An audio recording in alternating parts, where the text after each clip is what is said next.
നമ്മളെ മക്കൾ ഇന്ന് പോലീസിനെ കാണുമ്പോ പോലീസിനെ ചോദ്യം ചെയ്യുന്ന രീതിയിലേക്കാണ് നമ്മുടെ കാര്യങ്ങൾ പോകുന്നത്. അപ്പൊ അതൊക്കെ മാറണം. സമൂഹം ഉണരണം. സമൂഹത്തിലെ നാനാഭാഗങ്ങളുള്ളവരും ഒത്തുചേർന്നുകൊണ്ട് ഈ വിപത്തിനെതിരെ ശക്തമായ പ്രതിഷേധവുമായി നമ്മൾ മുന്നോട്ട് പോകുമ്പോൾ ഇതിന്റെ വിപണനം നടത്തുന്നവരും ഇത് ഉപയോഗിക്കുന്നവർക്കും ഒരു പേടി എന്തായാലും അവരുടെ മനസ്സിലുണ്ടാവും. അതിനോടനുബന്ധിച്ച് തന്നെ പോലീസ് ഡിപ്പാർട്ട്മെന്റും മറ്റു നാർക്കോട്ടിക് കേസുകളും മറ്റുള്ള ആൾക്കാരൊക്കെ ഒത്തുചേർന്നുകൊണ്ട് ഒന്നിച്ച് മുന്നോട്ട് പോയി കഴിഞ്ഞാൽ ഈ വിപത്തിനെ നമുക്ക് നേരിടാൻ കഴിയും എന്നുള്ള കാര്യത്തിൽ യാതൊരു സംശയവുമില്ല. പക്ഷെ നമ്മൾ ഒറ്റക്കെട്ടായിരിക്കണം, ഒരേ ടീമായിരിക്കണം, ഒന്നിച്ചണിഞ്ഞിറക്കണം.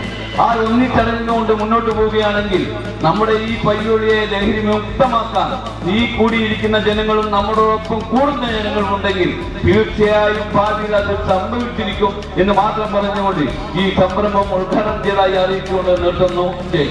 ഉള്ളിൽ കടലുമായി കഴിയുന്ന കുടുംബങ്ങൾ, ഞാൻ ആരുടെയും പേര് പറയുന്നില്ല, എങ്ങോട്ടും വിരൽ ചൂണ്ടുന്നില്ല, കാര്യത്തിന്റെ ഗൗരവം ബോധ്യപ്പെടുത്താൻ പയ്യോടിയിലാണോ എന്ന് പോലും വ്യക്തമാക്കാതെ ഞാനൊരു ഉദാഹരണം പറയാം. ഉയർന്ന വിദ്യാഭ്യാസ യോഗ്യതയുള്ള ഹയർ സെക്കൻഡറി തലത്തിൽ പഠിപ്പിക്കുന്ന ഭാര്യയും ഭർത്താവും ഉള്ള ഒരു കുടുംബം, ഭാര്യയും ഭർത്താവും വളരെ ഉയർന്ന നിലയിലുള്ള വിഷയം എടുത്ത് പഠിച്ച് പാസ്സായി ഉന്നത വിജയം നേടി അധ്യാപകരായി കല്യാണം കഴിച്ച് ഒരുമിച്ച് ജീവിക്കുന്നവരാണ്.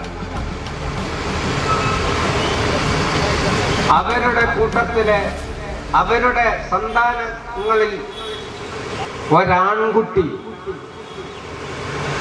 ആ ആൺകുട്ടി ഇന്ന് തട്ടുംപുറത്താണ്. ആ ജന്മത്തെ കാർന്നു തകർത്തിരിക്കുന്നു ഈ MDMA എന്ന് പറയുന്ന മാരക സാധനം. ആ മാരക സാധനത്തിന്റെ പിടിയിൽപ്പെട്ട എത്ര പേർ സ്വന്തം വീട്ടിലാരൊക്കെ പിടിപെട്ടു എന്നുള്ളത് തീർത്തു പറയാൻ കഴിയുന്ന എത്ര രക്ഷിതാക്കളുണ്ട്? അത്ര ഭീകരമായിട്ടാണ് ഇതിന്റെ നെറ്റ്വർക്ക്.